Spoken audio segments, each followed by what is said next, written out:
मैं आपका एक और इंटरव्यू सुन रहा था सलीम साफ़ी से, जब आप बात कर रहे थे तो आपका मानना ये था कि सदर मुमलिकत के दस्तखत की ज़रूरत नहीं है, ये इंतज़ामी मामला है। लेकिन मैंने आपके प्राइम मिनिस्टर सेक्रेटेरिएट में जब मैंने बात की, जो सीज़न ब्यूरोक्रेट्स हैं वो कह रहे हैं जी कि सदर साहब जो हैं दस्तखत के ज़रिए कोई तकरीबन 3 हफ्ते का या 25 दिन का मिला के तात्तुल पैदा कर सकते हैं, लेकिन आपके ज़हन में वाज़ेह है कि सदर का कोई लेना देना नहीं है इसके साथ। जी, सदर का इस फैसले से कोई लेना देना नहीं है। He has to act on the advice of the जो है वो प्राइम मिनिस्टर। और सदर जो है वो किसी भी कानून को, जो लेजिस्लेशन होती है, उस पे अपना माइंड अप्लाई करके तो लेजिस्लेचर्स को वो कानून वापस भेज सकता है पहले 14 दिन में कि आप इसके ऊपर ये चीज़ें जो हैं इनके ऊपर आप दोबारा से जो है वो गौर करें। और अगर वो दोबारा से गौर करके दोबारा भेज दें तो फिर वो बाइंडिंग हो जाता है। ये क्योंकि एक एग्जेक्टिव डिसीजन है तो इसलिए ये बाइंडिंग है, और सदर जो है वो on the advice of the prime minister जो है वो पाबंद हैं। मिसाल के तौर पे इसी तरह से प्राइम मिनिस्टर जो है वो कैबिनेट का डिसीजन करते हैं, तो कैबिनेट का डिसीजन जब वो करके भेज देते हैं तो दस्तखत तो उसके ऊपर फॉर्मली सदर साहब बिल्कुल करते हैं। सदर साहब जो है वो उसके ऊपर ओथ भी लेते हैं।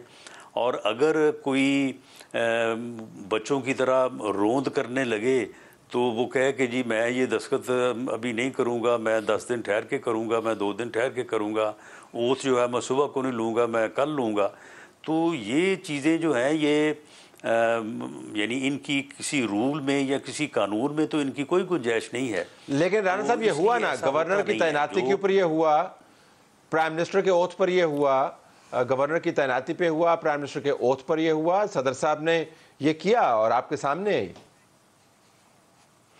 ये वैसे तो कैबिनेट की ओथ पे भी हुआ, और जो है वो फिर सदर साहब बीमार हो गए और फिर उनकी जगह पे कायम मकाम सदर को आके ओथ लेना पड़ा। लेकिन ओथ तो फिर उसी दिन हुआ जिस दिन अनाउंस हुआ था। तो मेरा नहीं ख्याल कि इस मरतबा कोई इस तरह के कायम मकाम की ज़रूरत महसूस होगी। और इस बारे में क्योंकि प्रेसिडेंट हाउस ने जो है वो बड़ी वाज़े तौर पे ये बात ख़ुद से इसको वाज़े कर दिया है, क्योंकि ये तैनाती जो है बहुत ही अहमियत की हामिल होगी और ऐसी सूरत में एक बहरान पैदा हो सकता है। तो मेरा ख़्याल है कि हमें सदर साहब की या प्रेसिडेंट हाउस की इस वजाहत के ऊपर यकीन करते हुए इस इशू के ऊपर जो है वो इस तरह की रायज़नी जो है वो करनी नहीं चाहिए। ये मैंने भी बात जो है वो रवा रवी में कि अगर ऐसे भी हो सकता है, वैसे भी हो सकता है, कर दी है। वैसे मैं नहीं समझता कि हमें इस बात की तवक्को करनी चाहिए या इस बात को इस तरह से डिस्कस करना चाहिए।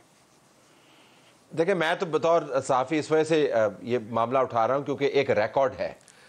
या तो हो ना कि रिकॉर्ड बड़ा चमकदार हो और उसके अंदर किसी किस्म का कोई झोल ना हो और किरदार बड़ा वाज़े हो, और फिर पाकिस्तान तहरीक इंसाफ के नुमाइंदगान की तरफ से सदर मुमलिकत की जो भी ताकत है उसके ऊपर ये एतमाद कि वो अपना रोल अदा करेंगे, वो भी ज़िम्नन एक कॉन्टेक्स्ट बनता है। लेकिन चलें एक सिनारियो आपके सामने रख देते हैं। रिकॉर्ड तो हमारा जो है वो असेंबली तोड़ने का भी है, और रिकॉर्ड जी बिल्कुल है, बिल्कुल है, असेंबली तोड़ने का। तो लेकिन फिर इस किस्म के रिकॉर्ड के ऊपर अब जो सुप्रीम कोर्ट की बाद में डिसीजन ऑब्जर्वेशंस आई हैं, तो उसके बाद मेरा ख्याल है कि हमें फिर इन रिकॉर्ड्स को जो है वो अब ख़त्म कर देना चाहिए, या इन रिकॉर्ड्स को जो है वो अपने रिकॉर्ड में से अब निकाल के एक साइड पे रखना चाहिए।